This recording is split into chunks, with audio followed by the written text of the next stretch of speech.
The children cried, "Mommy, don't leave us."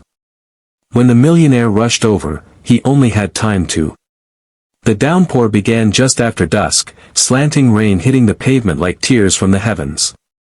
In the heart of a bustling city where luxury cars lined the streets and skyscrapers towered like monuments to ambition, a modest woman stumbled into the intersection, clutching two small children, barefoot and soaked to the bone. Horns blared, drivers cursed, but no one stopped, except for one man.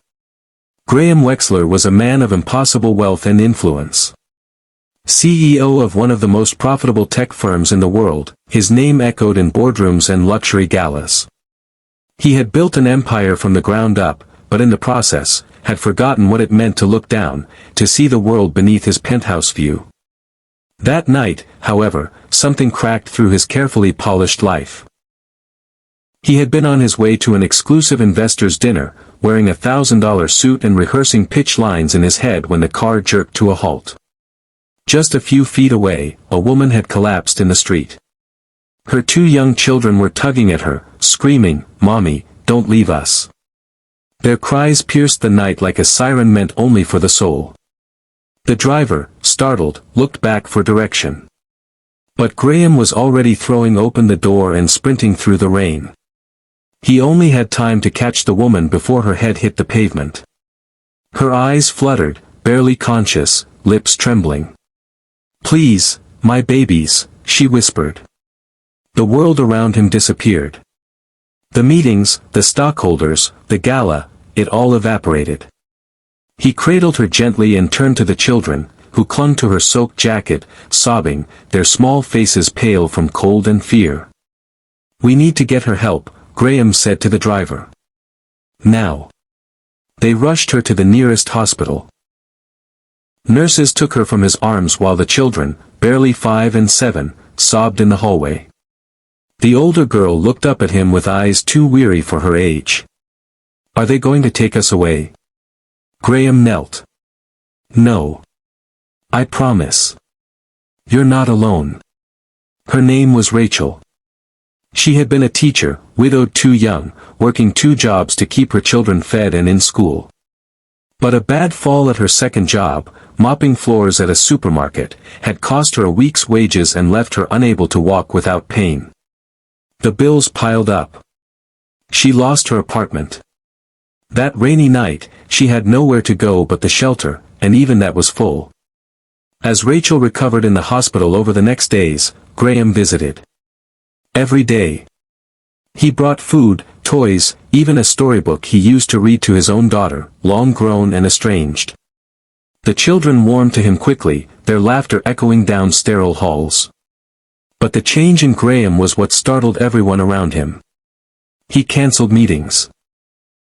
Postponed international trips. His assistant thought he was having a breakdown. But he wasn't breaking. He was waking up. One night, as he sat by Rachel's bed while the children dozed in a borrowed cot, she whispered, "Why are you doing this for us? You don't even know me." He hesitated, then said, "A long time ago, I lost my wife. I buried myself in work to escape it. My daughter. I wasn't there for her. I forgot what love looks like when it's struggling to survive. But you reminded me." Rachel blinked back tears. "I was just trying to keep them safe." "You did," he said. "Now let me do the same for you." Graham didn't stop there. He paid for her medical treatment. He found a home for them, a cozy apartment near a school with a good aftercare program. But he didn't stop there either. He created something bigger. Using his fortune, Graham launched Project Haven, a foundation that built transitional housing for families in crisis. Shelters with dignity, staffed with teachers, counselors, and job coaches. Not just a bed for the night, but a bridge to a life. The media caught wind of it, calling him the billionaire with a heart. But he didn't care for the headlines. The truth was quieter and far more powerful. He had found something his wealth had never given him, purpose. Months later, on a crisp spring morning, Graham stood outside a brand new shelter being opened in Brooklyn. Rachel stood beside him, radiant and strong, holding her children's hands. She had begun teaching again, at a school inside one of the very shelters he funded. As the ribbon was cut, her son tugged at Graham's sleeve and said, "Are you our uncle now?" Graham smiled, eyes wet. "Something like that, buddy." But the real moment came later, when Rachel approached him as the crowd thinned. She reached out, took his hand, and said, "You didn't just save my life. You changed it. You reminded me that there's good in the world. And now I get to pass that on." He looked around, the children laughing, volunteers setting up classrooms, a woman being handed the keys to a room of her own for the first time in years, and nodded. "This," he said, "this is what wealth is for." The story of Graham Wexler spread, not because he was rich, but because he remembered what it meant to care. In the end, it wasn't about rescuing one family. It was about becoming human again.